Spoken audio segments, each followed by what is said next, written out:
Yo, HerbnRodg in the booth, no fluke, they spitting truth. Crimson Tide pride, rolling heavy like an elephant's hoof. Mic check for the Bama intellect. This the podcast, y'all better show respect. From Brian Denny echoes to Saban's gold throne. Every episode's a touchdown, Alabama zone. Two voices in the game, no flags, no shame. They calling out the plays, giving players their fame. HerbnRodg, man, they break it all down. Crimson helmet shining, we the kings of the crown.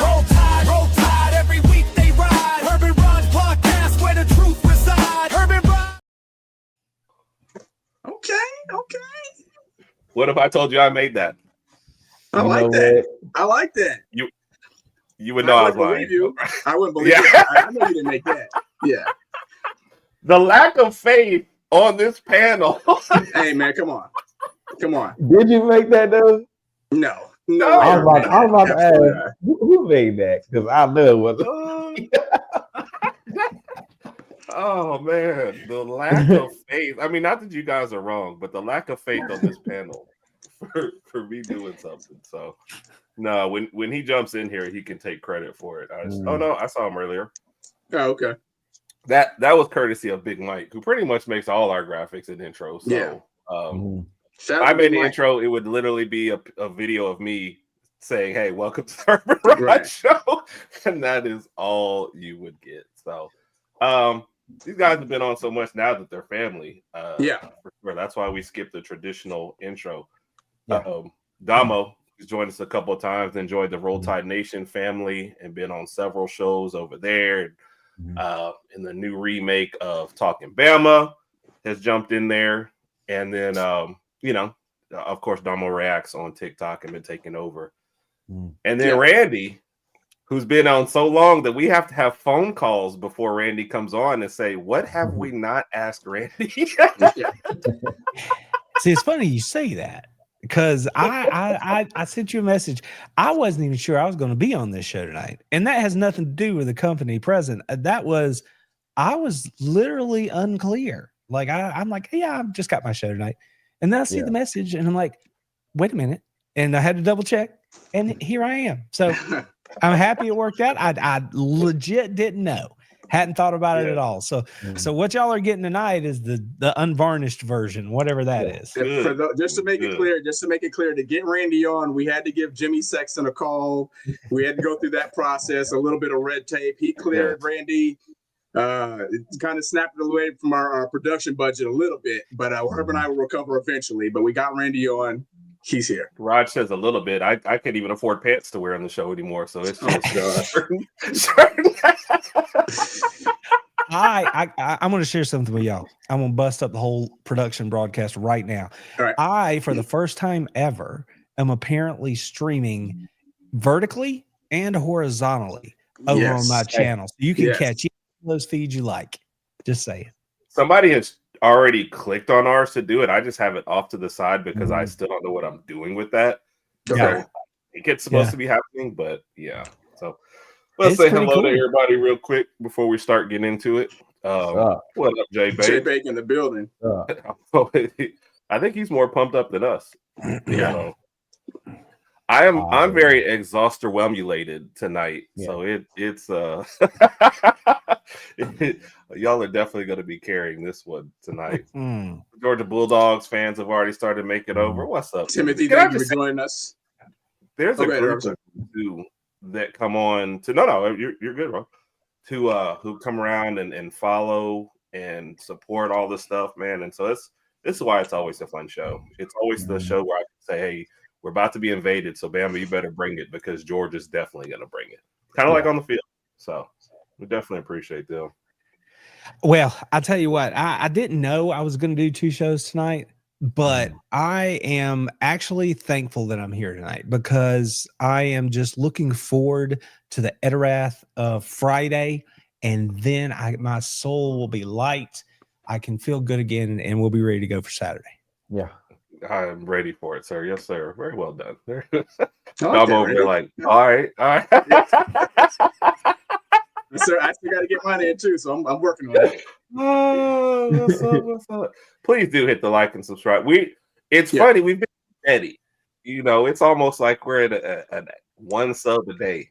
somebody goes in and checks it out. What's up, Cat? How you doing? Hey, a win is a win. I'll take it.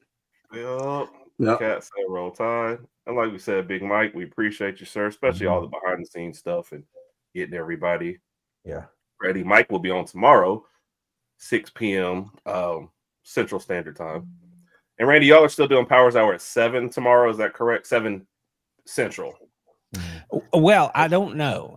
We may not. It's just a scheduling thing. That's all. So we may not be able to do it. I haven't really said we were doing it this week. So, but that's usually when we do it. Yes, Thursdays at 7. Yes. But it's been a scheduling roller coaster for that show. Gotcha. Right. And I asked that because we usually ask score predictions at the end, but I do want to respect both of your guys' shows. So I know you on Thursday and Domo on Friday. So if y'all are waiting until your specific shows, you don't have to give them on here. We'll just listen to Rodg's score prediction. But that's, Yeah, I can get one. That's cool. Yeah, that's cool.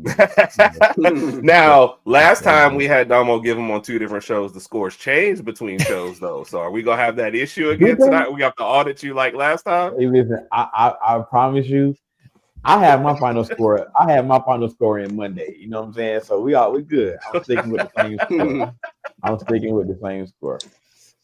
All right. Sounds good. What's up, Wrestling Divas Podcast? What's up, LA? Wednesday. So I see I'm off today. I told you I'm tired. Tuesdays, 5 p.m. Central Standard Time. One of the newest and hottest wrestling podcasts out there. Nick Booties, I'm just here so I don't get fired. Probably one of the best quotes of all time. Oh, yeah. Yeah. One of your guys, Steel. Wow. Woof. What's up, Steel? Good to see you, sir. That's right. And I saw Seed Vision jumped in here. I hadn't seen him in a minute. That's awesome. There's several guys rolling in here, ladies rolling in here. Alex. Yep. Talked to Alex a little bit earlier. I thought it was territory.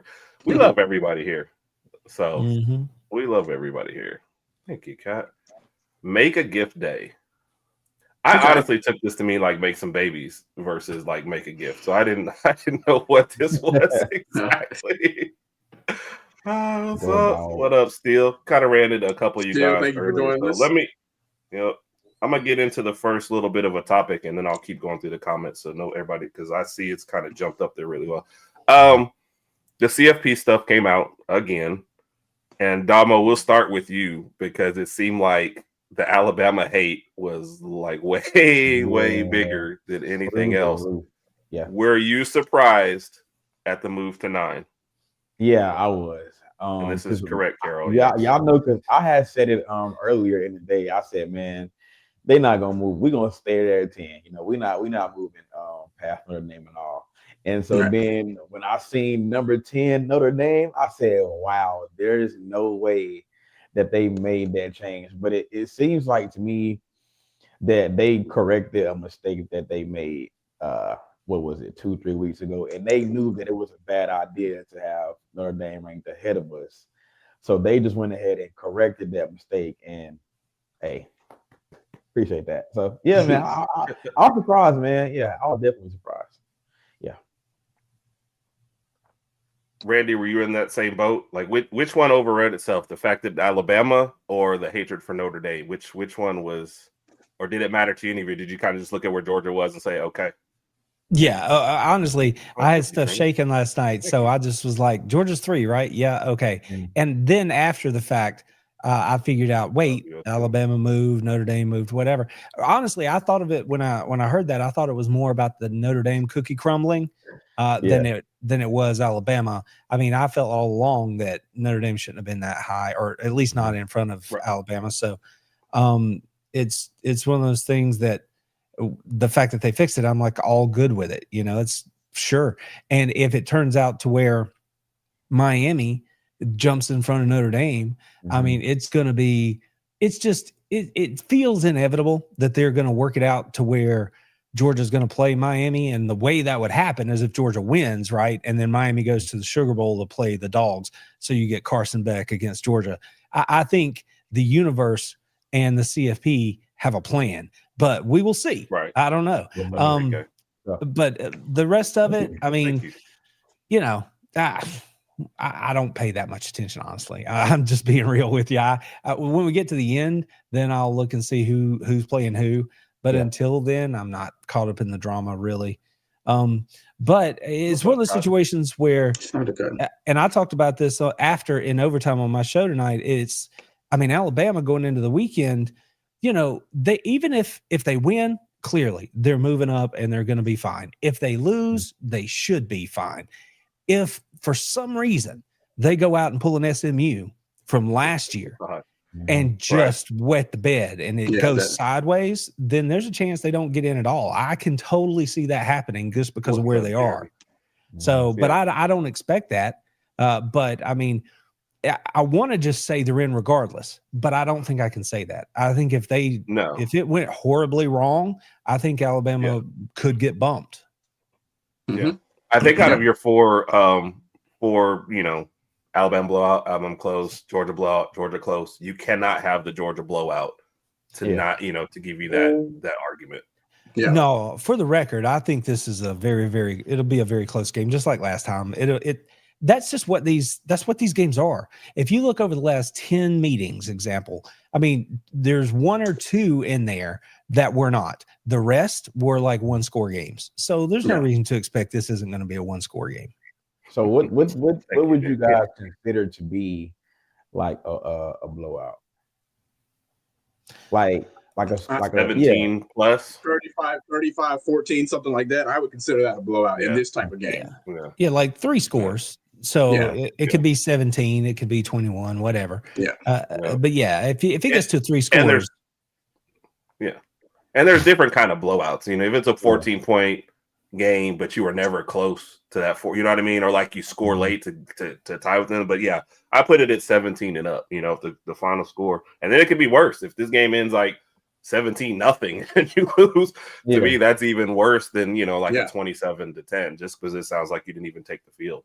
So I apologize for everybody. I'm at least trying to give you guys love as far as showing your stuff up there. What's up, Coach?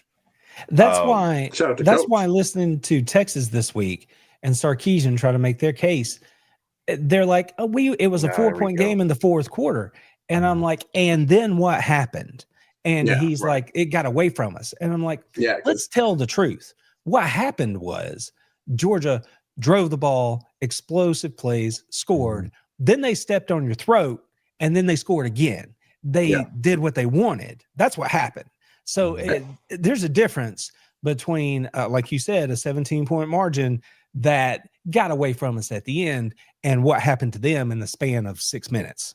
So those are not the same things. I remember we were watching that game, Herb, and I called her because it was 14-3 for a very long time in that game. And I said, all Texas needs to do is score a point, and they're still in this game. A couple minutes later, I look up, it's like 35-10. I said, I have no idea what happened. Maybe I was hydrating a little bit too much. Maybe I got a little scatterbrained. It was 35-10. I said, this game's beyond over. This is way over. So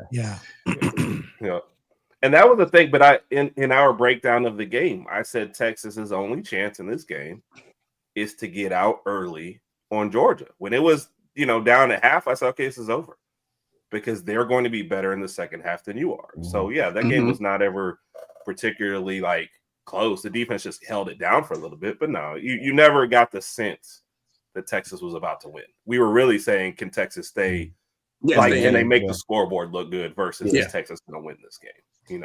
Rodg's point. So and being, I'm sorry, I was gonna say, being in the stadium, being on the field, that energy, it never felt like that game was going to be in doubt, honestly. Yeah, I agree. And just to give some people clarity as far as comments, if I missed your comment, some of them I'm checking and keeping them because they're really good comments for certain conversations later. So we will try to at least get everybody their love. Do you want to say what's up? Lane Kiffin might be one of our topics today, depending on time. But how are you feeling today as an LSU fan? And thank you for joining us. Appreciate Here was one that I thought was interesting. Does Georgia move to the 2 spot if they win? This is why I think the conference championship game is kind of weird for Georgia. Ohio State and Indiana play 1 and 2, right?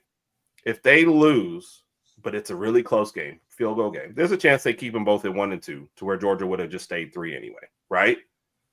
If Georgia wasn't playing the SEC championship game, they'd probably either be 3 or be 2. If they win the SEC championship game, they're probably either going to be 3 or be 2. I just don't see a lot of movement for them unless they lose, which means isn't it easier just to stay home for this weekend and get that first round bye and get plenty of rest versus you play this game, right? You got an extra game here for the conference championships. You lose. Now you're bumped into that home field where you do get a home game, which is great, but you lose that rest on the other end. It just seems like Georgia has way too much to lose and not enough positives. You know, like I don't see the difference between a win and not playing this game for Georgia other than the title. Yeah. Well, I mean, the obvious thing is if you win, and I do believe if they win, they go to 2. I mean, you're not going to put a loser from a, let's just call it an equal conference ahead of a champion. That's not going to happen. Right. So it's going to be Alabama it's going to be whoever wins the Big Ten, and it's going to be either Alabama or Georgia. Well, Alabama won't get all the way to 2, but Georgia could get to 2. And then that puts you inside the bracket so that you don't play the Big Ten champion until potentially the championship game. So that in and of itself is something of value everyone would have us believe. But we all know that, you know, football's a game of matchups. So it all depends on who you draw. But you're in that same spot at 3 also, though, right? I mean, 2 and 3 are essentially the same as far as not playing the Big Ten champion until later. So I just don't see a lot of benefits other than the SEC championship itself. I just don't see a lot of movement. I mean, if you could sit at home and say, hey, the exact same thing's going to happen to you whether you play this week or not play this week, I think I'd rather stay home. Oh, well, if that's the question, then I'm right there with my head coach, which is what I talked about a lot tonight. Look, they didn't know. Nobody flipped a coin and put Georgia in the game, right? Yeah. Teams went out and played. Georgia earned their way in, which I predicted, by the way, and was scoffed at by a lot of folks. But they earned their way into the game. So much like Alabama did, that means that it has value, if you ask me.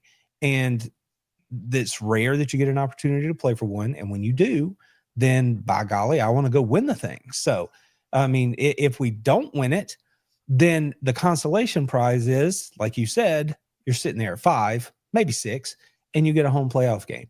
So at this point, there might be one player, maybe 2, that if they had an extra bye week, they could get back. But for all I know, we're going to see those players Saturday anyway.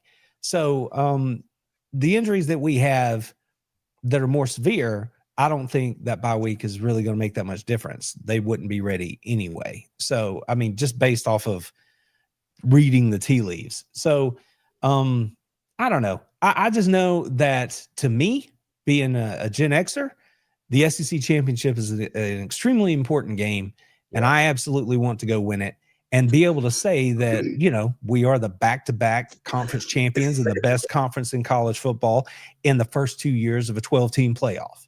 I mean, it was supposed to be harder, and Georgia would never get there, right? That's what opposing fans wanted to say. No more easy street over there in the East. That's what people wanted to say. And all they've done is go out and dominate the way they have and played in the SEC championship game. Isn't it just hilarious how you have Texas A&M who go 11-1. You got Ole Miss who goes 11-1. And they have some of their best seasons in school history, and it still ends up being Alabama and Georgia in the conference championship. This is what Shane said about it. Like, what else do we got to do? So, yeah. Inevitable. That's kind of what I feel. Yeah. Like, and that's what I said tonight on my show. Like, I should have known. Like, I took a flyer on another team on the opposite side. I had Georgia, but I took a flyer on LSU. Flame out like nobody's business. But I should have just gone with what I know. I never thought it was Texas. Texas A&M kind of surprised everybody. But I never thought Texas was the thing. I should have just gone with Alabama. Yeah. Well, I had Texas too at the beginning of the season, so I had Texas and Alabama. So yeah. No, I was at Texas 9-3 in our preview, so that's where I was headed. I was going to have them in. So if I picked 1,000 things, that was the one I got right, and we can point to like all the other stuff that I got wrong and continue to get wrong. Once I seen there was a slight chance that we could have Bama and Georgia again, I was like, yeah, it's going to end up being Bama and Georgia again. Yeah. I'm not like one bit surprised at all. I just wonder, and this is, I don't put a whole lot of stock in this, but like teams like Texas A&M, right? The truth is, maybe there's a little bit of, we hope we can get there, but they don't believe that they can get there. Yeah. You know, whereas Georgia and Alabama, they're like, no, we're supposed to be there, you know, and so they're just going to do that. They're going to go about their business a different way. And there may not be anything to that, but if we're talking about all the mental games or whatever, I mean, that could be as big a part of it as anything else. So. No, you'll watch SEC Shorts watchers here. They have Texas A&M every week on there, and a lady wearing a battered Aggie syndrome shirt, trying to keep them from having hope. And then it came to fruition, you know. So maybe it's good that they missed because they're guaranteed a playoff spot. And there was 2 questions in here too. One of them, I think I already lost it. So Randy, it'll be for you. Somebody said that they thought Georgia could drop all the way down to 8 or 9 with a loss, which I disagree with. But even if they drop to 8, they're still, regardless if they lose, they're still going to host a playoff. Yeah, but like I get that, but if you lose to the same team twice and you're the SEC runner-up, like I wouldn't drop them past Oklahoma or Ole Miss. Yeah, and you also got to think, you also got to think there's a lot of teams that they're sitting at home this weekend while Georgia is playing in their conference championship game. So, and that's the other thing that I always think about, but nobody else, I don't hear them really talk about it because it's, let's be honest, it's kind of a tertiary sort of thing. But like the fact that you are playing on a championship Saturday, literally the baseline for this viewing opportunity is going to be 10 million and up to watch this game. Right. So this is not only an opportunity to go win hardware. It's not only an opportunity to have bragging rights in the conference for a year. You also get 4 hours of unadulterated publicity for your university, for your program, for all your players, all that stuff. And it's all those little intangible things that are admittedly way down the line here. But when you're talking about anybody who wants to pony up NIL money to support your program, they know they're supporting a winner. You might have a recruit somewhere who's like, dude, I want to play in that game. I want to be on TV like that. It's all those intangible things. That's what I was going to hit on was recruits that aren't, participating in the early signing period. Maybe they're waiting to kind of see, for example, if you're an Alabama recruit, maybe you're waiting to see, can Alabama give you that official and that final stamp of saying, hey, they're still here. They're still our SEC champions. This is where we want to lean towards. And the same with Georgia. Like Georgia's still a top dog. Obviously, they won last year. This is a good school. So maybe I do need to sign with one of these 2 schools. So that's, I'm glad Randy pointed it out because that's what I was thinking as well. Yeah. I think this is like more accurate. I don't see them. I'd almost ask Kirby. I like if y'all lost, I'd go, hey Kirby, what do you want? Do you want to stay in the top 4? Or do you want the home playoff game? I'll let you choose. If I'm being honest, if I don't see Georgia dropping past 5, I really don't. I don't either. You can't penalize them that. You cannot penalize a team. And that's why we also say Alabama should be in it. You can't play the whole season, get to your conference championship, and then get penalized for playing in it. So, no, I don't go with that at all. Randy's smiling. So is it a new person? I'm just scanning the chat. Yeah, some of these I'm just smiling because I'm like, yeah, look at these folks rolling in here. I appreciate y'all being here. How about those football dudes? Okay, that's what it means. You mean, how about them dogs? Is that what you mean? Domo, here's a question. We'll start with you on this one. From the surprise they moved Ole Miss up. No. Well, I'm not gonna say no, but I thought they were gonna be moved down. But I mean, after they said that Wise was going to be back for the playoff, you kind of expected that they were probably going to stay where they're at. Now, I ain't surprised they moved up, though. Them moving up was kind of questionable, but I'm just a fan, so what do I know, right? But yeah, I was kind of shocked that they moved up because on the website or whatever they go by, the committee does say if you're losing like a key player or a coach, that could like hurt your chances. So the fact that they moved up instead of moving back was kind of questionable. So, very, very surprising. Yeah. Rodg, you on that same boat? Yeah, I was surprised. I thought they were going to be punished a few spots and drop a few for the reasons that Domo just mentioned. It's really, really curious to see how Ole Miss is going to, proceed regarding everything that's going on and what Lane did there. To answer your question, I thought they would slip maybe 2 or 3, maybe 3 spots at the most, but they actually moved up.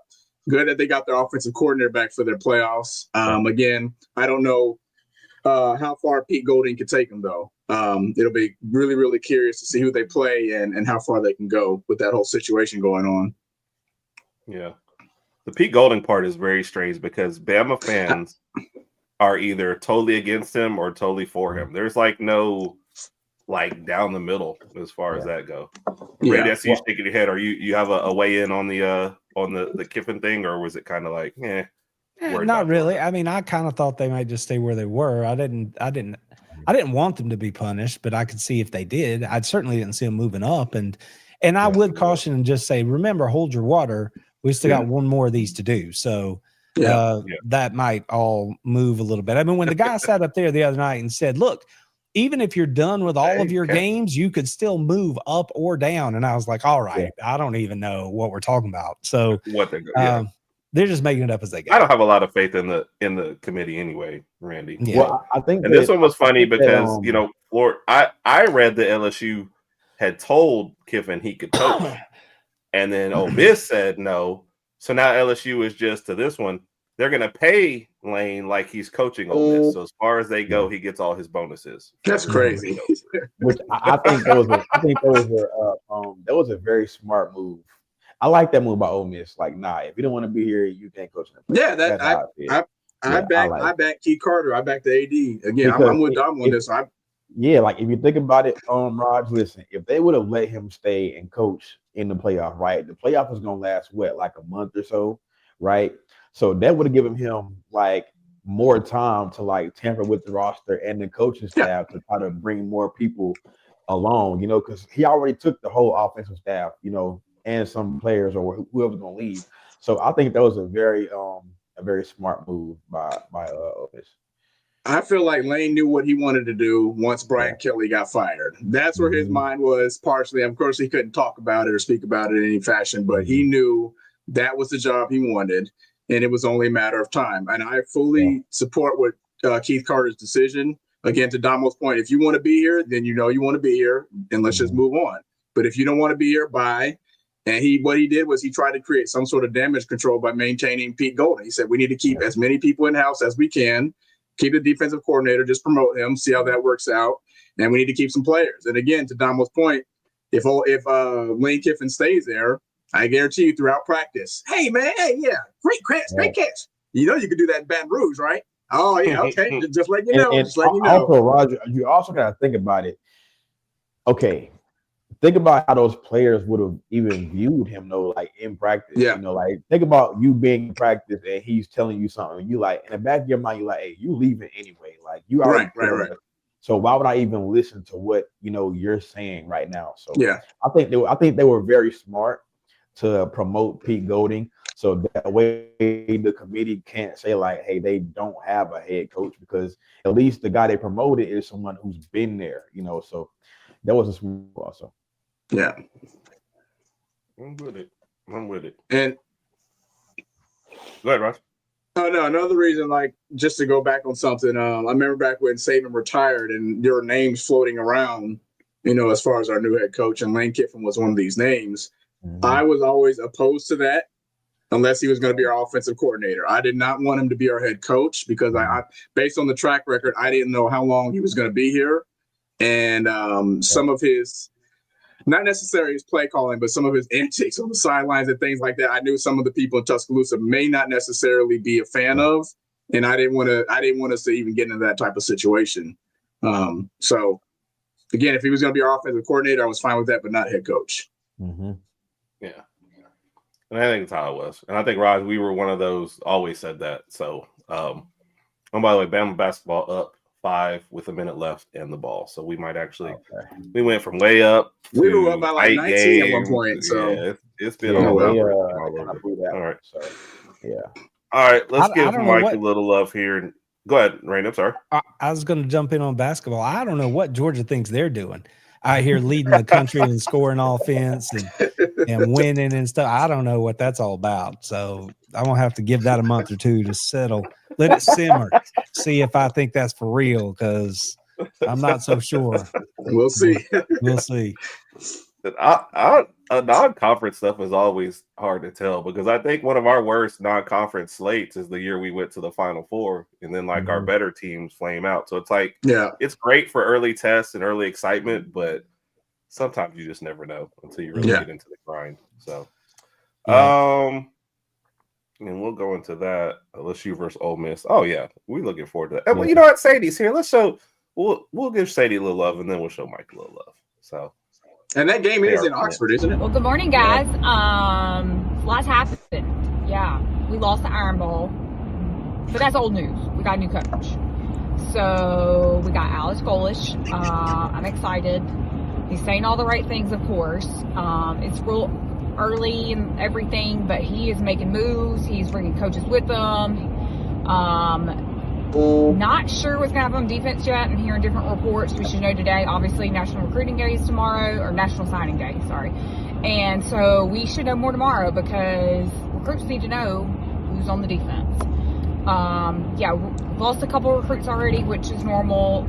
Coaching change, that's going to happen. We'll lose guys in the portal. There's some guys that we can't lose. But, yeah, I'm excited. I'm excited to see what's going to happen. Just done with the freeze era. Let's wash everything that was bad about that and move on. Not much else happening except for basketball season is here. We play North Carolina State tomorrow night. I know y'all got at least one more game, and then y'all will be focused on basketball with me. War Eagle. Oh, wow. She threw some jabs in there, buddy. Wow. First of all, let me say this. She said that the Iron Bowl is old news. That is not old news. That just happened. Sadie, we can still talk about the Iron Bowl if you want to talk about the Iron Bowl. We are lucky and happy about that. And you know what? I want to say this too. I think Alex Golish is the best hire of the cycle. Because I was high on him when he first became available too. So people don't know, but Golish and DJ Durkin, that is going to be a crazy duo for Auburn. So I like that duo. I think Auburn is going to be very scary here soon. Yeah. So, yeah. And Mike was giving himself love, by the way, because he said this back. Mike, one day in the text thread, I think the only thing he texted us was, "I told y'all that this was going to happen." And that was it for the rest of it. I was like, all right, done. So, Randy, I saw you smiling. Is there a thought about Golish, or she said? Yeah, I mean, listen. I think he's a fine coach. I think Auburn's probably going to do well with him. But I also know that when he faced my team and my defensive staff, he couldn't put up more than 3 points. So that's all. I'll leave that right there. And as far as the guy at Florida, I think he's Summerall. I think he's probably got a little juice about him. I think they're gonna be on the way back. It's gonna take them a minute. I think it'll take some time. Get that straightened out. But I think that's a cool hire. LSU, whatever. And who's at Ole Miss? Oh yeah, Golding. I mean, I don't think we play them again in the next year or so. So I'm not too whatever about that. And the dude at Arkansas, he was the one who spent the summer talking about Georgia and taking shots at Kirby Smart in Georgia. Now he's on the schedule. Yeah. So now he's on the schedule for next year. Huge gonads if you're in Memphis taking shots in Georgia. Looking forward to that. I am so glad that Arkansas hired him, because that means Kane Womack is probably going to be coming back to Alabama next season. So shout out to Arkansas. Yeah. I feel like Arkansas in the current iteration is where careers go to die, though. Like, I just don't. It just feels like you're so far behind everything right now to try to catch up. So I don't think we're going to go this much into this one, but I think CBS Sports has an article up about Penn State and how they basically bungled this whole thing. And if they're waiting on somebody, because Kalen DeBoer is linked to Penn State like every other day, you got to think you're getting this late into the game to go to Penn State. Like, what are you? You're going to rebuild the entire class? You're going to convince anybody who was going to Alabama to all of a sudden go to Penn State? Like, that's just a huge change this late in the day. What's up, Randy? On the coaching talk, we skipped right over Kentucky. I think they were like sneaky good. Immediately, they're like, "Why are you firing him now?" And it was the same thing about the timing. They apparently had back channels and working with Stein for a minute, so they knew he was going to be their guy. And being a Kentucky guy originally, playing at Louisville, I mean, I think that's a good hire for them. You're going the opposite direction. You've been a defensive team or, philosophy for the last decade or so. Now you're going to bump it over and say, well, we got to go score. Oh, yeah. So I think Kentucky actually did a pretty good job there too. Yeah. So, but Penn State, I'm not sure. I don't know what's going on with them. Honestly, this has been a crazy week for me. It's been hard for me to focus, but I'm not sure what's happening over there. No. Did they sign anybody today? I haven't checked it in a few hours, but did they sign Domo? Do you know if they signed that entire Penn State class is gone?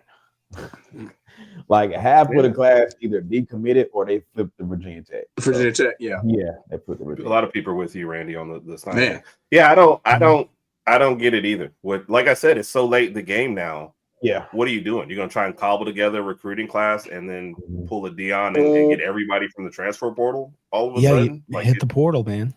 Yep. Yeah, that's all you know. So he said he thinks they signed 3 guys, what Jay Bake said. So well, let's move into the big stuff real quick. Let's give Mike. Everybody, Big Mike back again with another edition of Bama Opponents Fun Fact. SEC Championship Week. The SEC Championship is the oldest conference championship, starting all the way back in 1992. And while we all know the game is played every year in Atlanta nowadays, the first 2 years was actually played at Legion Field in Birmingham, Alabama. Also, with this year's appearance, Georgia moves into a tie for the second most appearance in the SEC Championship game history with Florida. The most appearances belong to the Alabama Crimson Tide. And with Alabama and Georgia playing earlier this year, this becomes the 9th rematch in SEC Championship game history. The team that wins the first is a whopping 6-2 in the previous 8. Let's hope that trend continues and Alabama brings home the victory and that trophy. Roll Tide, everybody. Like that. I like that. I always like it when the fun facts go our way. I like that, Mike. Don't say anything negative about us. I caught what was it for Northern Illinois? I think I was talking to Mike about doing this fun fact. He said, "Look, I got a lot of facts, but none of them are fun." So Mike put some work into these things. It's always appreciated, Mike, for sure. So, and I see some more Penn State stuff. Like I said, we're gonna move on from there. Yeah, Randy. First thoughts when you saw, and like you said, you already picked Georgia, of course. Yeah. First thoughts when you saw this matchup and rematch and kind of feelings going into this game. Man, we are not in the same place we were in September. Those were my first thoughts, and I applied that equally to both teams. I'm like, this is it's a sin. I mean, obviously they played in September, but I mean it feels like it's all brand new, honestly. But I can't say that I expected that for Alabama. I expected that for Georgia. And if you watch my stuff, you know that. I've walked you through the whole season. I was like, waiting until we get to November. I promise you it'll look different. And here we are. And so I kind of expected Georgia to not look the same. But obviously, I don't follow the Tide that closely. And I just assumed that the version that we saw in September would look a lot like this version, except this version would be better, a better version of that version, right? Yeah. So I would have expected that everything that happened in September holds, and then somewhere along the way, everybody settles in and gets comfortable with the offensive line, or everybody gets comfortable with the fact that, hey, we actually consistently run the ball, or we figured out what happened to Ryan Williams and where he is, But I don't exactly get that vibe when I talk to the Alabama folks. They're still like, there's a lot of, this is up and down, or, So I guess what I'm saying is I'm not surprised Georgia is where they are. I am surprised that Alabama is not just stacking on where they were in September. It doesn't feel that way. Yeah. But that was my initial Yeah, thought. Domo. Yeah. It makes sense. Yeah, go ahead, Domo. My initial thoughts. Look how many more times are we going to see Alabama versus Georgia? Now, I mean, hey, Next year. Next year. Yeah, next we got to play them again next year. Hey, but a message to the rest of the SEC: hey, get better. If y'all don't want to see Alabama continuously in Atlanta, get better. That's how y'all got to do. But my initial thoughts is that we're gonna have to be prepared, especially Ryan Grubb and Todd Simpson. Okay, like y'all are gonna have to get your act together. Okay, because if this version of Georgia, I already said it, this version of them can beat Alabama. Okay, if you come out there and you look really sluggish on offense, and you don't have a game plan, and you're taking the whole play clock to get the plays in, and you can't protect Todd Simpson, it's going to be a long day for Alabama. Defensively, I'm not worried. I know for a fact that we can compete. It's just offensively, you're not where you want to be, especially going up against a much improved Georgia team. So I already said it, man. If Alabama does not come out with a game plan and on their A game, it is going to be a long day for Alabama. So yeah. Yep. Hey, Mike just started it, so anybody who puts out a score prediction will star them and we'll play them all at the end to give everybody equal love. Raj, do you feel like Alabama's better or worse since that game in Georgia? I feel like our defense has gotten much better since that game. But unfortunately, the last good offensive game we had was probably the Tennessee game when we won 37-20. Yeah. After that, things have just kind of slid downhill, especially in the second half. I saw the stat that somebody put up a couple of days ago, and I showed our second half scoring over the past 5 or 6 games, and it's horrible. It's pretty bad. It's pretty bad, to be honest with you. And that's just not something that we got by that the first time we played with Georgia. I don't think we scored at all in the second half, but I don't think we can afford to do that again. That's strictly just luck. You can't do that to Georgia twice. I don't think that's going to happen. So offensively is where I'm more nervous about for our team.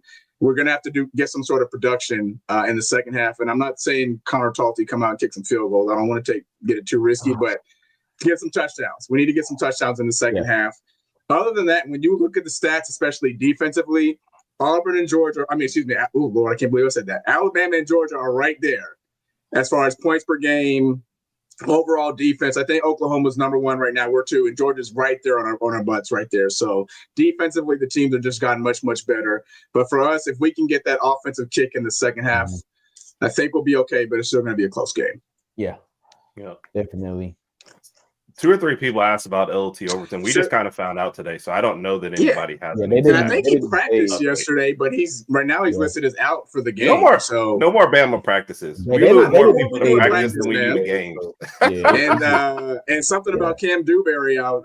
He's either going to be questionable, or I think he may be out as well. So I have no idea what we do at practice. I don't know if they're just going in there playing American Gladiators or what with no helmets on, but it's getting pretty brutal. Well, the good thing about LT being out is that I feel like we do have enough depth to be able to overcome. I mean, he's still a big loss. Don't get me wrong. That's but my guy. I do feel like we have enough depth to be able to, withstand that loss. Okay, because you do still have James Smith. You do still have Tim Keenan. Okay, who's in my opinion, the anchor in the middle of that defense. Right. You do still got Giannis Pierre, who's coming on strong. You got Edric Hill, Jordan, and guys behind him. So I think even with LT Overton being out, while it is a huge loss, we do have enough depth to be able to withstand that loss as well. So yeah, we'll be all right. I worry more about the Cuevas loss. Next man up. Honestly. Yeah. I mentioned that I think we really missed Cuevas during the Iron Bowl too, because that was he's been our safety net all season. Yeah. Really, really good production throughout the entire year. Outside the box. He was Josh Cuevas has been a certified first down all season. I think Ty really, really missed him last week. Yeah. Randy, on the flip side, we've seen a lot of comments. I wasn't ignoring the comments about him, but everyone's asking about Bobo and that injury and kind of being the big one for Georgia. What are your thoughts there? Well, I mean, obviously, if he can't go, it hurts, and I expect that he won't go. So they've kept it super close to the vest. They, a couple of things out there wanted to let people believe that there was some outside shot he could play. I don't think that's true. I don't think he plays. So, I mean, you've got a redshirt freshman now that's going to be in the middle of the line, which the biggest concern I have there is first would be the consistency of the snap. And then second, I hope they can coach him up on the rest of it. As far as like there was a block he missed last week that might've sprung for an explosive run. He just missed his block, and so it gets tackled for a loss or maybe a no gain. So it's stuff like that. They just don't execute as well. So, but you've had a week to coach him up. So we'll see how he comes out there and does what he does. But clearly Bobo's the biggest injury there. We've got, other things going on, but that's the one that probably means the most, just every snap, obviously he's touching the ball. So, but I don't expect him to go. And that's why I brought up that one. Plus, a lot of people are commenting on it. I mean, everybody's banged up at this time. Everybody's banged up. And this is why I said it's important for us to win this game and get that first round bye. I know a lot of Bama fans. So, we'd love to host a home playoff game, but our team's banged up. You saw some of the hits that Ty took during the Iron Bowl. He's obviously going to take a few more this weekend. We need to rest. A lot of our guys need some rest. Jam's probably going to be out. We would love to get him back, especially with the way he played in the Iron Bowl. See if he can get back in the playoffs. But I have no idea. Y'all haven't really suffered any of those season enders, have you? I mean, because we've had a couple. I mean, because Colby Young done for the year. You got Jordan Hall done for the year. Starting defensive lineman.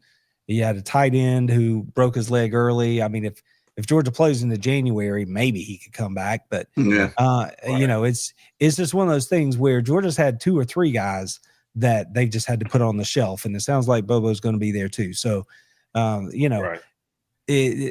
all about the next guy practicing up and playing. I'm all about it. But I mean, there's starters are starters for a reason, and every team, especially this late in the season, Randy. And every team in the country is a younger team than we're used to. Nobody has the kind of depth that, we all are really accustomed to. So it's going to be, that's why when I heard that Cuevas was out, I'm like, I think that's a huge loss. Not a little, not an inconvenience, a big old loss.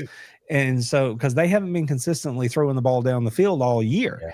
He's been working that middle range, and that's where he's doing work. He did work in September. So that's a big deal. And if Jam can't go, it absolutely is. If Jam can't go, then I would say the biggest hurt there is probably just pass pro, right? Or him receiving out of the backfield. Those other backs, what they've put on tape, being willing to stick their face in the fan and take on a linebacker that's blitzing, not great. So, I mean, they can practice that too, though. Just like you gotta. No, you're dead on in that estimation of them. And even Jam, let's be honest, he's had some big whiffs lately. So all of our running backs in pass pro have not been A pluses or even Bs at time. But Jam was definitely the best of the group.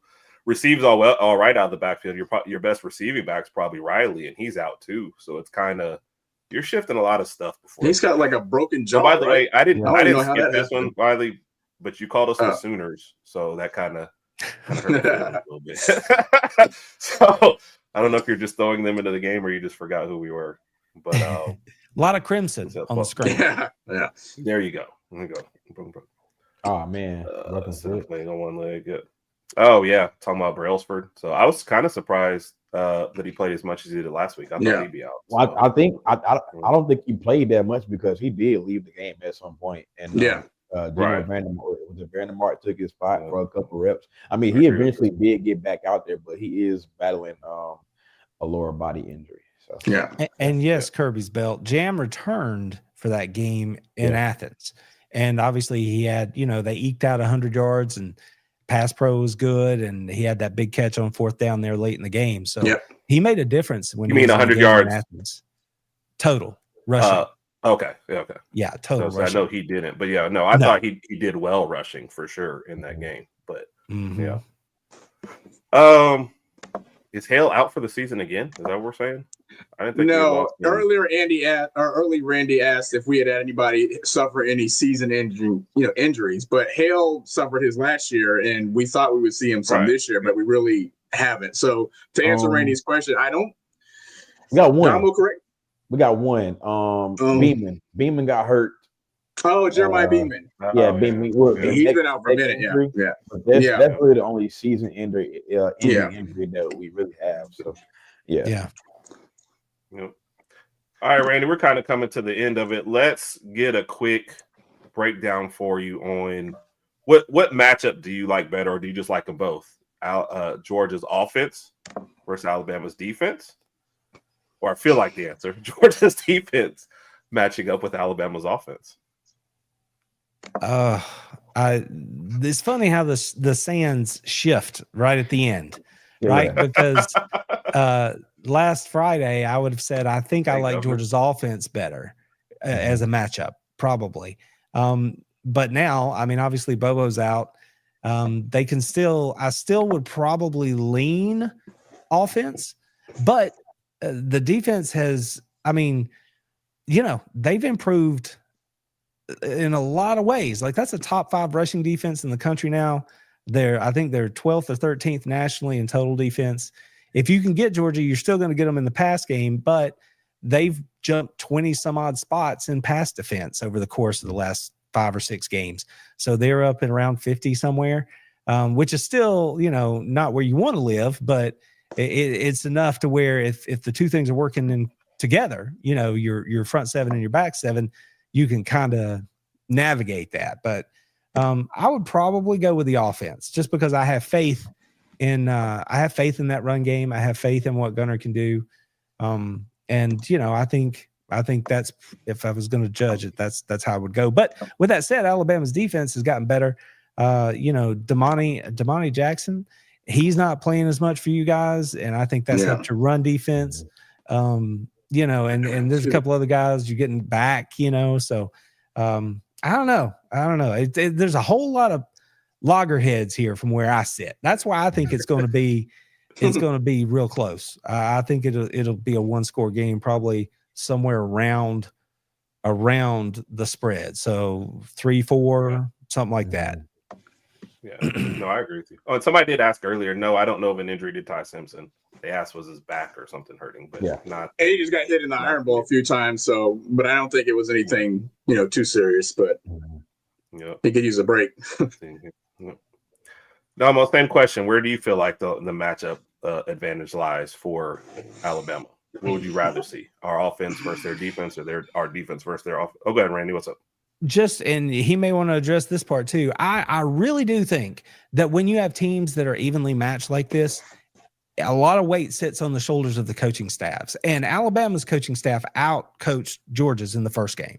So I'm really curious if Kirby is going to let that happen again. So I think that's going to have a lot to do with it. I'm going to push back on that a little. I feel like we out-coached you maybe in the first half. Scheme, and then just kind of held on for the second. It's like still disturbing to me to not score a single point. We didn't score at all. It was 24-14 at halftime. They scored, and we just didn't do much of anything on offense. But go ahead, Domo. What do you have to say about matchup battles? Man, the matchup that I'm really just most looking forward to is Ryan Grubb and Ty Simpson versus Glenn Schumann, right? That's really the matchup that I'm really looking for, because Georgia's defense, they really have gotten better, and they are very, very physical. Okay. I think that their pass rush has kind of picked up, right? And Randy, you mentioned with Jan Miller almost would probably being out with, that's gonna hurt in pass pro, picking up blitzes. Listen, when you got CJ Allen coming on the blitz, right, you're gonna have to pick that guy up, So I just want to see can Ryan Grubb put something together, sustained drives, long drives, right? And what's a way to keep Gunnar Stockton and those boys off the field? You put long drives together, right? Give you a decent rest, okay. And I also want Ryan Grubb to, if Jan Miller is not gonna play, okay, please utilize the weapons that you have. Okay, you have one of the best receiver rooms in the country. Okay, you got Ryan, you got Jerm, you got Zay, all those guys over there. Okay, so spread those guys out, use them, get this defense going sideline to sideline, tire those guys out, and then by that fourth quarter, you can eventually end up having your way with this Georgia defensive line, the front seven and the defense and all. So, does Ryan Grubb have a game plan for Glenn Schumann?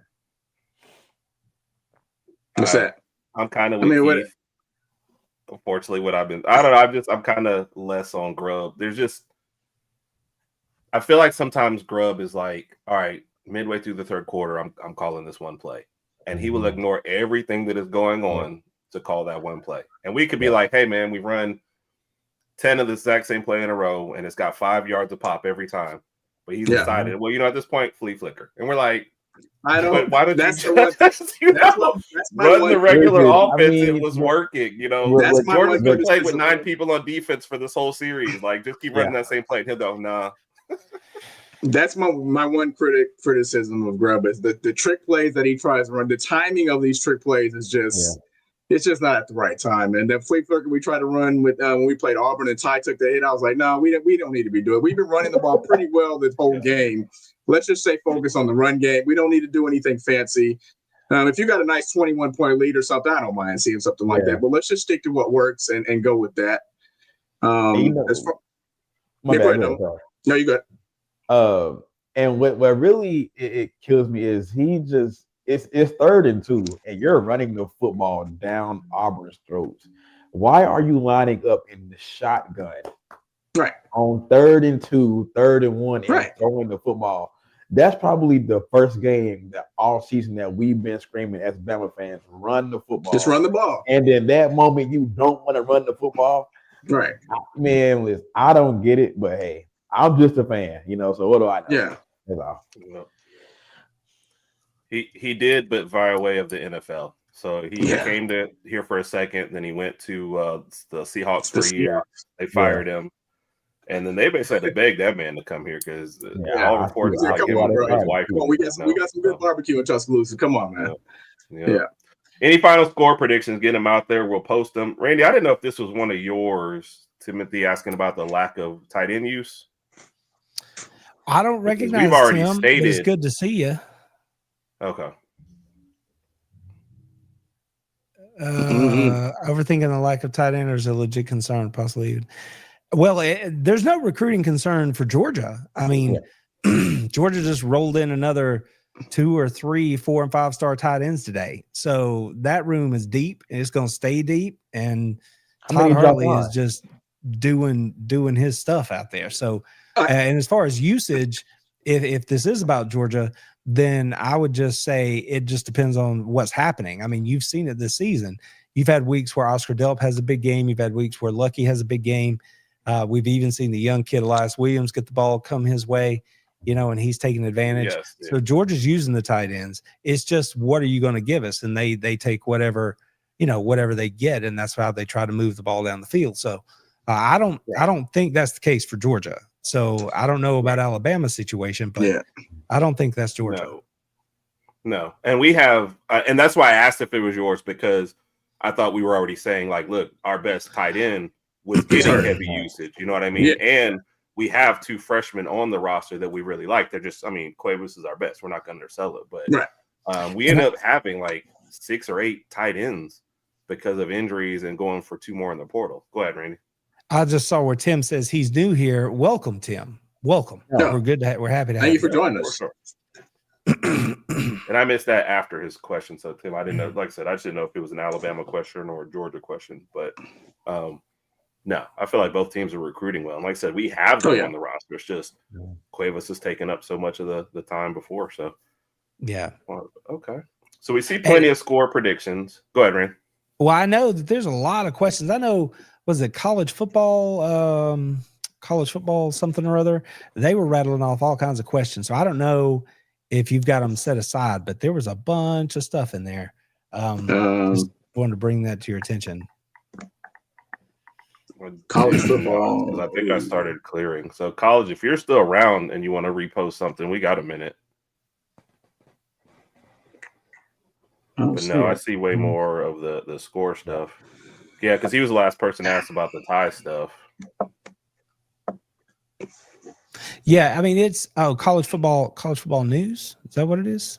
I just saw it. College football lovers. There you go. Yeah, I see the score. But yeah, there were some questions from earlier, so I just wasn't sure. The long and short of this is he was out there. He got sat down for a minute because I think his attitude wasn't exactly right. But the long term, I mean, I don't know if you're asking about drops wise or just like this last game. The drops wise, nobody knows what's going on. Go ahead, Domo. I want to say this. As far as the attitude goes, right? When you're Ryan Williams, okay, and I don't care. He, in my opinion, when he's on, he's still one of the best receivers in the country, top 2, right? Can you really blame him though? You know, like what the last 2-3 games, he's barely getting targets, barely getting touches. So at some point, your best players, they're gonna get frustrated. And like DeBoer said, we really don't run plays for Ryan Williams or any of them at all. So I don't see how you're not running plays for arguably one of the best receivers on your one of your top 2-3 players on your entire roster in Ryan Williams. So I don't really think nothing is going on with Ryan Williams. They're just not looking to get him involved in the offense. That's really what I think it is. So. And college football lovers asked the question earlier, what you guys thought about the talk of him going on to LSU. So I saw something about that this week myself, where he might be making the move to join Lane Kiffin down at LSU. Yeah, I skipped that one on purpose, but but no, I just don't see a whole lot to it. I mean, if he did, that's fine. I like our wide receiver. I thought it was fake news. I thought it was fake news. Yeah. Okay. But I don't think he's going. I don't read it. I mean, I'm not reading into that. But if no, I think it's one of those you don't get into, and they probably get Bach with him.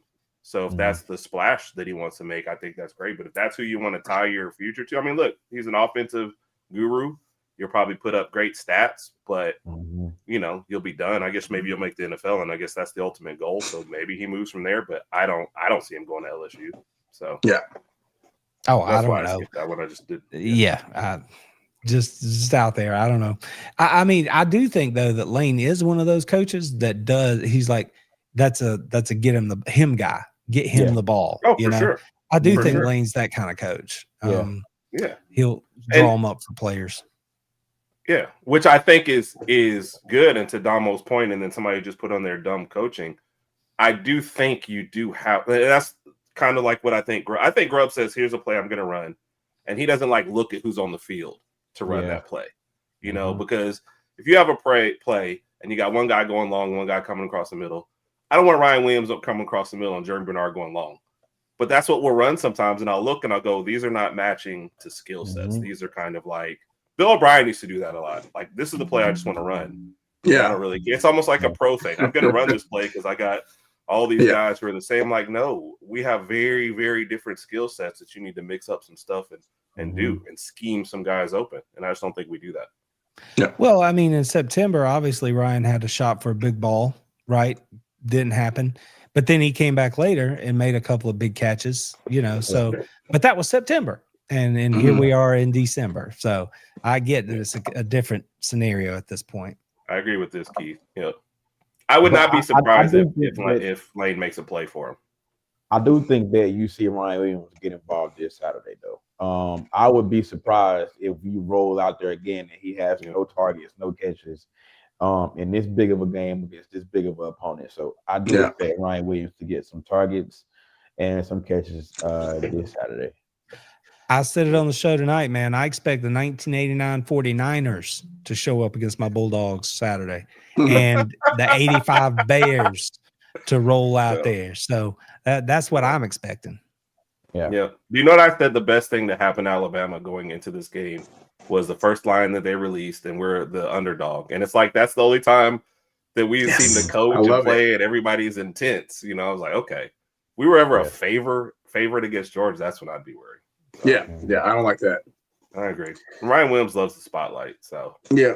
Now I think if he was still, thought he was going to be here 2 or 3 years and wanted to go to Lane and get that, but I don't know that you want to make that kind of big a change for your last year. But I mean, guys do it all the time. We've been recipients of that. We've seen them go out. We never know what's going to happen in this state of college football. We never know what's going to happen anymore. Yeah.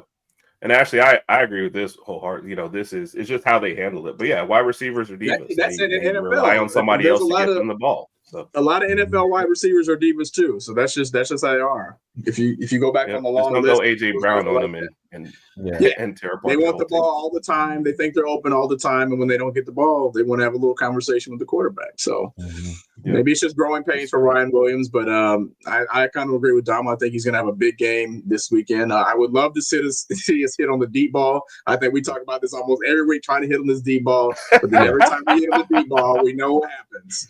It's overthrown or it's underthrown. It just never connects. And the receivers are open. They're getting open, but the timing is just off every time we try to go for the deep ball.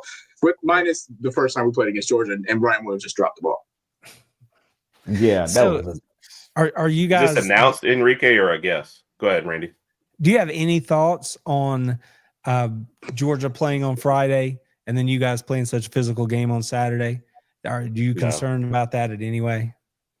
No. Mm-mm. I mean, you know, we're banged up, but like I said, if you look, 95% of our injuries this year have come in practice. I think Jam might be like Jam and like Derek Meadows. Like I can almost tell you every single person who's been hurt in the game. Yeah. But like all of our Cuevas got hurt in practice, you know. So no. Plus I also think they're younger. And I mean it's one day. You know, if you can't handle that, or if you scream about any kind of thing like that, I mean I don't, you know, I think it is what it is, and you know. And we should be. I won't say we should be fine, but fine in that context. If you get what I think it was good. I think it was actually good because y'all played on Friday, right? And that gave Ryan Grubb the board, came one match. That gave them time to sit down and really, you know, watch the game and probably put something together.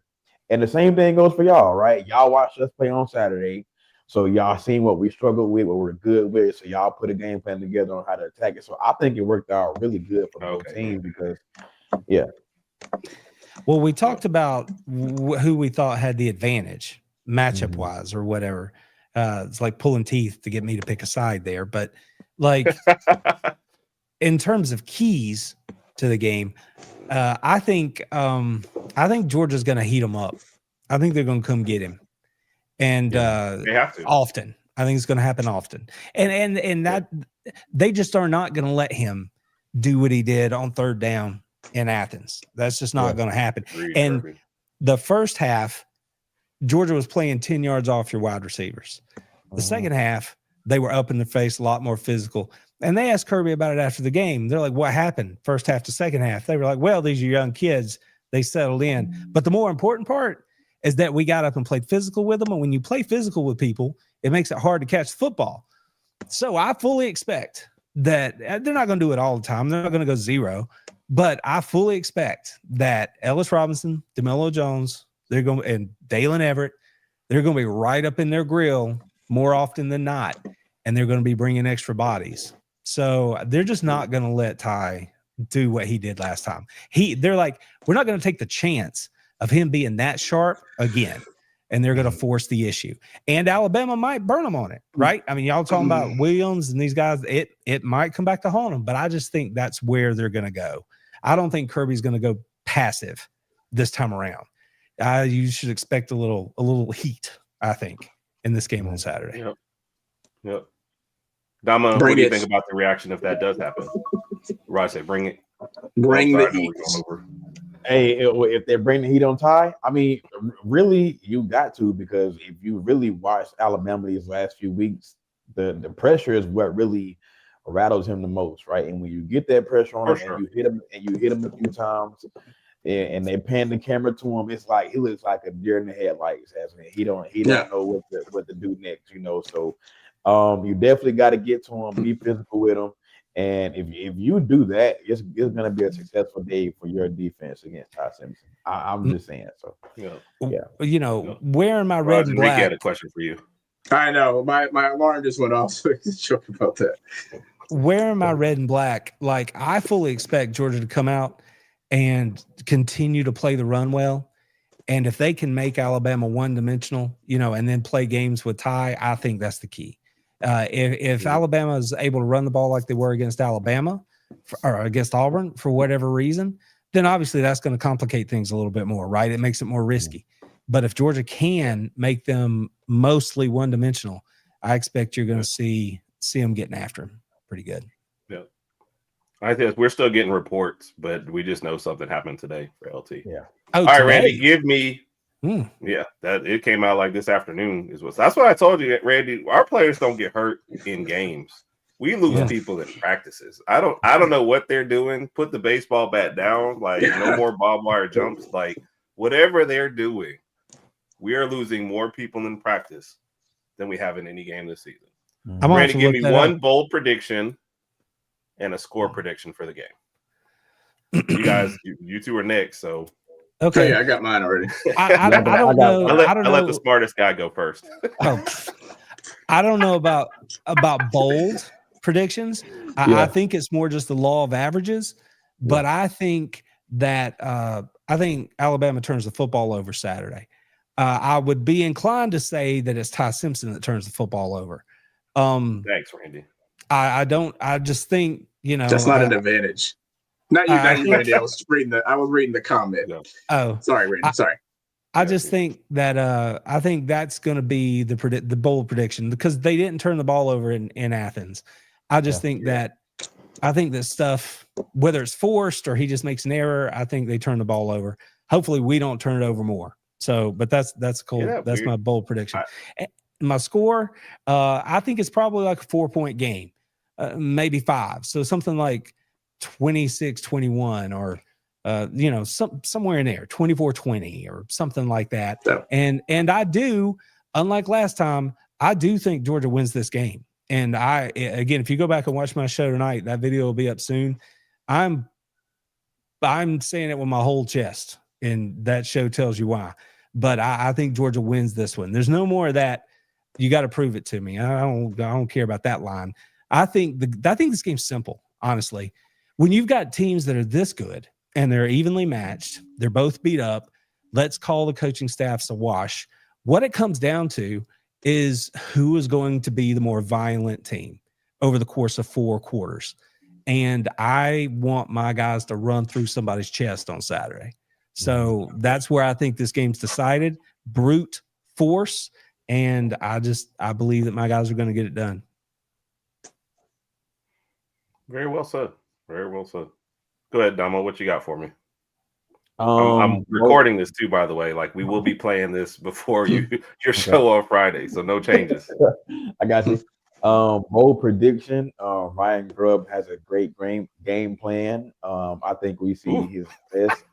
I think we see his best offensive game being called. I think Ryan Williams has a great game. I think every what's going on with Ryan Williams question gets answered this Saturday. Score prediction, I do say it's a 3-point game. I'm gonna go Alabama 34, Georgia 31. That's a lot of points, man. Yeah. Tell you what, that would be my only pushback. I don't know if anybody hits 30. This is a tough this not gonna happen, likes points. He like me. He likes them. Hey, listen, don't shoot the messenger. I'm just saying, hey, 34-31, Alabama. That's what I'm The we didn't have Bulldogs, a turnover against Georgia, and then we turned it over in like the next 7 games, right? Yeah. so now the well's dry. There's no more turnovers. So my bold prediction's out the window. But the Governor's Bulldogs, that number, I like that number. I like 26-20. I love Georgia's special teams, like all the way around. And if there's an edge to be had there, I think Georgia has it. So to me, that 26-20 number works, right? Or 27-21, like that 6-point difference. Yep. Like that kind of feels comfortable. Mm-hmm. Yeah. We'll get through everybody else's score prediction. Rodg, we're going to make Rodg and I have a video that'll come out. So he'll put his score prediction and bold prediction in the same one. Rodg, did you have questions for them or am I asking the question? No. You're good. I'll let you do it this time. Oh, wow. Rod, you're so pretty. Thank you, man. I appreciate it. Thank you. Or is that an SEC petty? Oh, I thought it was shout out to Daily Joy. Shout out to Daily Joy. She's been on the show before. We all know her, a big LSU fan. This is her brand. I ordered the hat a while ago. Finally got it. SEC pretty. It's her brand. She's doing really, really good with her. So little quick shout out to Daily Joy for that. So that's why I'm wearing the hat in support of her. All right. Let's start going through there. Randy, you're going to be, we only got one question for each of you guys. So you guys are safe tonight. Work, play, live, ditch is the game. Both of you guys are getting the same game. Yeah. Work, play, live, ditch. Give you a name, who you're working with, who living with as a roommate, who you're going out with on Friday nights, who you ditching when they call you goes to voicemail. All right, Randy? Yep.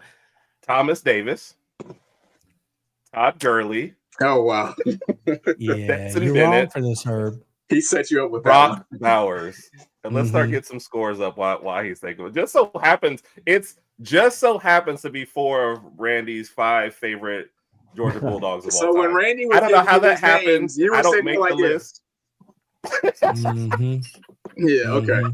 Yeah, set him up. For those of y'all don't know, Randy had to rattle this list off to me right before we got on air. And like Rod said, somebody may have written it down, somebody may not have. I don't know.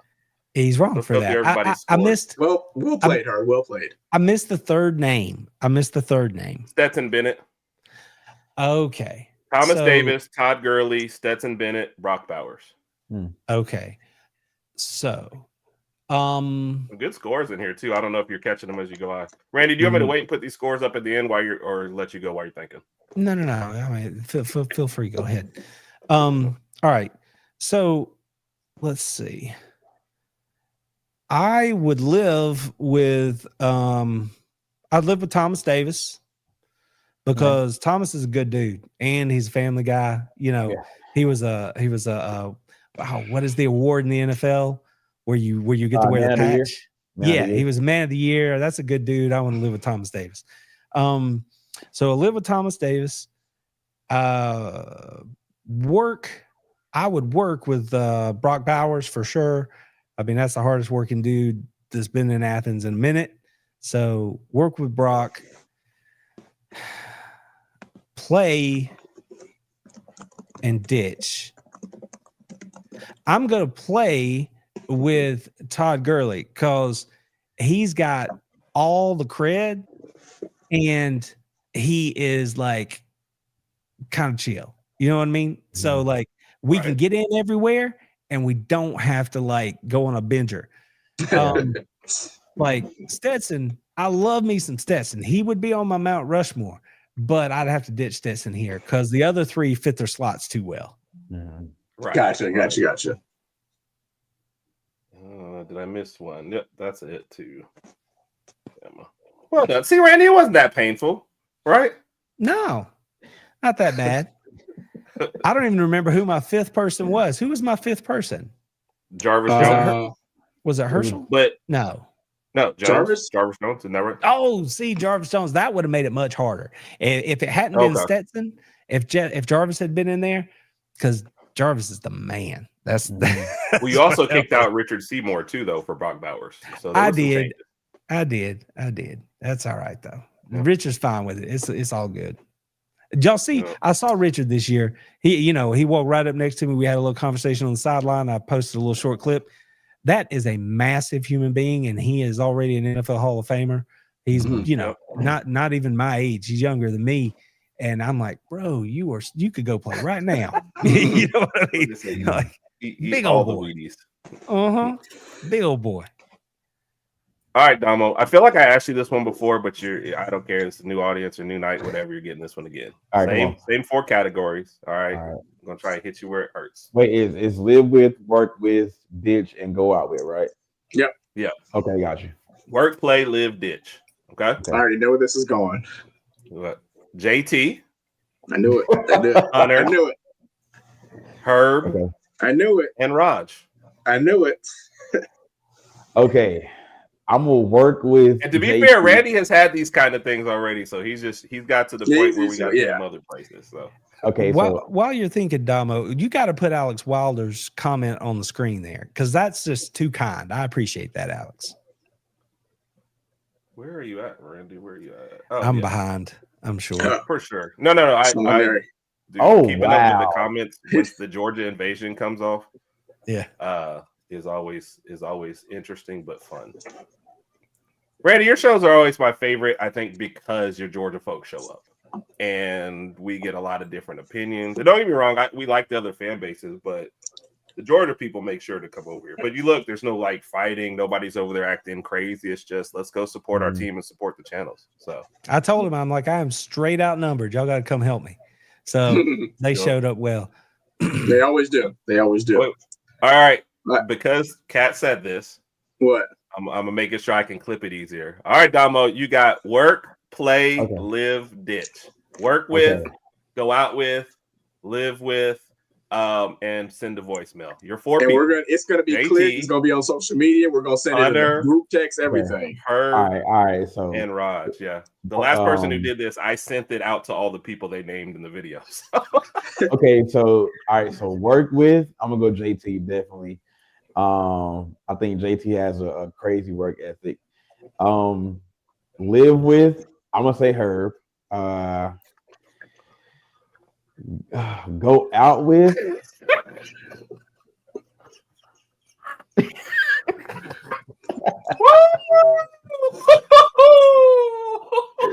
You know what? Okay, go out with. I'm gonna have to say it's between Rodg and Hunter. Oh man.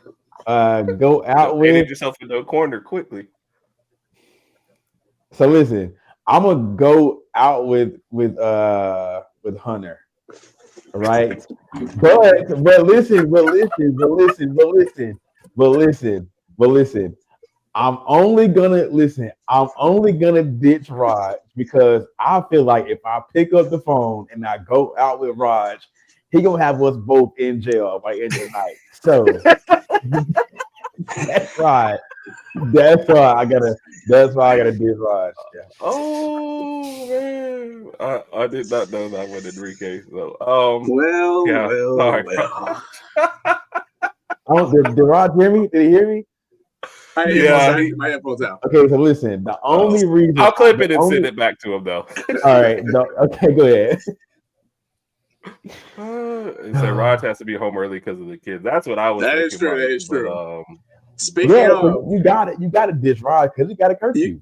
Yeah, that's true. That's true. Speaking of, we're taking pictures with Santa this Saturday. What up, Britzy? At 2:45 p.m. We're taking pictures with Santa. I would not. You know what? I would have a Santa come to the house and take pictures there. Before these plans were made. My wife talked to me about it, and I said, "Don't worry about it. I'll watch what I can on the phone, and we'll just make it do." You know, it's pictures with Santa. You don't want to. I can't skip it. So, it is what it is. Thank you, Domo. No, that was well. Domo, I appreciate you for being honest, man. I appreciate you. Randy, like you said, we always appreciate you, man. Tell everybody whatever you got coming out next. What's the next video? You said we're not sure about Thursday, right? So that's still up in there. Yep, not sure about Thursday. Obviously we do the live shows on Wednesday, but that video should hit either tomorrow night or Friday morning. So you can check out where I stand on this game ahead of the game. And there's been some good short form stuff out there this week, like good sound bites from the teleconferences and stuff. So I've been throwing those up so people can check them out and see what's going on over there. So there's always big stuff cooking, but I can't tell you about any of it because, people won't like say yes or no. So, but there's some stuff happening and, it'll be cool. I may get to go. Friday and Saturday, I may get to go down and shoot the game day and SEC Nation and all that kind of stuff. Be backstage. I'm waiting to hear from ESPN, see if they'll hit me up with a credential. I probably won't know till tomorrow evening, but so I may get to go do that, and that'd be some cool stuff. So we might have some fun behind the scenes kind of stuff going on Friday and Saturday. But I won't know until I know. So you got it. Always good stuff, man. I don't know if you're seeing it. You're getting a lot of compliments over on the side that come in, but yes. And Domo, a lot of people, any of these ones that say softly, they said you were speaking real softly all of a sudden. So at the end, I missed 4 or 5 comments, but they said the same thing. No, Randy, appreciate you always stepping in, man. Like I said, we appreciate you, Randy. Oh yeah, Domo, you're all over for the rest of this week, huh? You got stuff every day, right? Yeah, I got Well, thank y'all for having me tonight on the HerbnRodg. Of course. I got the Talking Tide Hoops tomorrow night with JT, like this one, Mike. Jeff and Hunter.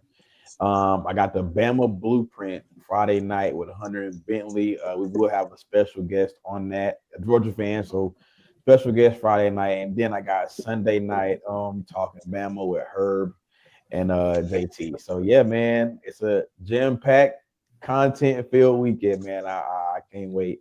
And as always, y'all can find me on TikTok at Domo Reacts. That's DOMO_react. So yeah, man, it's gonna be a football field weekend. I can't wait. Oh yeah. Yep.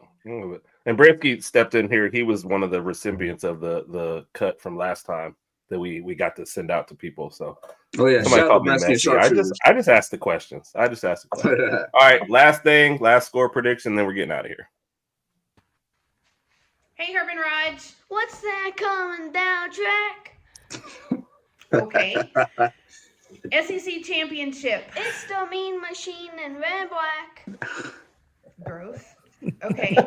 So, SEC Championship. My predictions are... Give me Alabama! My score prediction is 28-21 Bama. Roll Tide! Wow. I like that one. Kudos to the young man for understanding the lyric. Like he knew exactly it's what's, not who's. Yeah. It's what's. So get that straight. So there you go. Yeah. Good Appreciate on you guys. Enrique, we're getting out of here too. Thank you everybody for sticking with us. I know I kept us a little longer. That is my apologies, but thank everybody for sticking with us. Thanks to Randy and Domo. You guys make Appreciate the show comments. Appreciate everybody. Love the comments. Thank you. If we missed any, that was on me. That was not on the show. We love y'all. Everybody enjoy the game this weekend, man. I'm looking for a good time. So, Roll Tide. Roll Tide.